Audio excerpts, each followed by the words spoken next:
Kidnappers నుండి కావ్యను కాపాడుకొని రాజైతే ఇంటికి తీసుకొని వస్తాడు. ఇంతలో అక్కడ ఉన్న రాజైతే అయినా కావ్య నువ్వు అటువైపుగా ఎందుకు వెళ్ళావని చెప్పేసైతే గట్టిగా అడుగుతూ ఉంటాడు. ఆ మాటలకి అక్కడ ఉన్న కావ్య అయితే నేను ఆ అమ్మాయిని వెతుక్కుంటూ అక్కడికి వెళ్ళాను అని చెప్పేసైతే అంటూ ఉంటుంది. ఆ మాటలు వినగానే అక్కడ ఉన్న రాజు అయితే చాలా కోపంగా కావ్యనైతే చూస్తూ ఉంటాడు. అయినా నీకు ఎలాంటి అనుమానాలు ఉన్నాయి? ఎందుకు ఆ అమ్మాయిని వెతుక్కుంటూ అటువైపుగా వెళ్ళావని చెప్పేసైతే అడుగుతూ ఉంటాడు.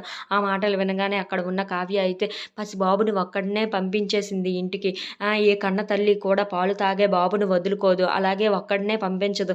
కానీ ఆవిడకి న్యాయం కావాలంటే ఆవిడ బాబుని తీసుకొని వచ్చి ఇక్కడ న్యాయం అడగాలి కదా! అలా ఏమి కాకుండా బాబుని ఒక్కడినే పంపించి నాకు న్యాయం కావాలి అంటే ఎలా అవుతుంది? అంటే ఇందులో ఏదో మతలబు ఉంది. అందుకే నేను అవన్నీ కనుక్కుందామనే అక్కడికి వెళ్ళానని చెప్పేసైతే అంటూ ఉంటుంది. ఆ మాటలు వినగానే అక్కడ ఉన్న రాజు కూడా అవును పసిబాబును ఒక్కడినే పంపించడానికి గల కారణం ఏమిటో కూడా నాకు అర్థం కావట్లేదని చెప్పేసైతే మనసులో అనుకుంటూ ఉంటాడు. ఇంతలో అక్కడ ఉన్న రాజు మాత్రం చాలా కోపంగా నువ్వు కానీ ఇంకొకసారి ఈ విషయాల్లో జోక్యం చేసుకుంటే బాగోదు కావ్య అని చెప్పేసి గట్టిగా వార్నింగ్ ఇస్తూ ఉంటాడు. ఆ మాటలు వినగానే అక్కడ ఉన్న కావ్య అయితే ఒక్కసారిగా షాక్ అయిపోయి ఏంటి ఈయన ఇలా మాట్లాడుతున్నారు అని చెప్పేసి అయితే అనుకుంటూ ఉంటుంది. ఇంతలో అక్కడ ఉన్న రాజు మాత్రం కావ్య నువ్వు ఈ విషయంలో మాత్రం ఇంకొకసారి జోక్యం చేసుకున్న ఆ బాబు విషయంలో జోక్యం చేసుకున్న మర్యాదగా ఉండదు జాగ్రత్త అని చెప్పేసి అయితే గట్టిగా గదమాయిస్తూ ఉంటాడు. అది చూసిన కావ్య మాత్రం చాలా భయపడిపోతూ ఉంటుంది. ఇంతలో అక్కడ ఉన్న రాజు మాత్రం కావ్య నీకు ఇదే లాస్ట్ అని చెప్పేసి అయితే వార్నింగ్ ఇస్తూ ఉంటాడు. If you like this video please like share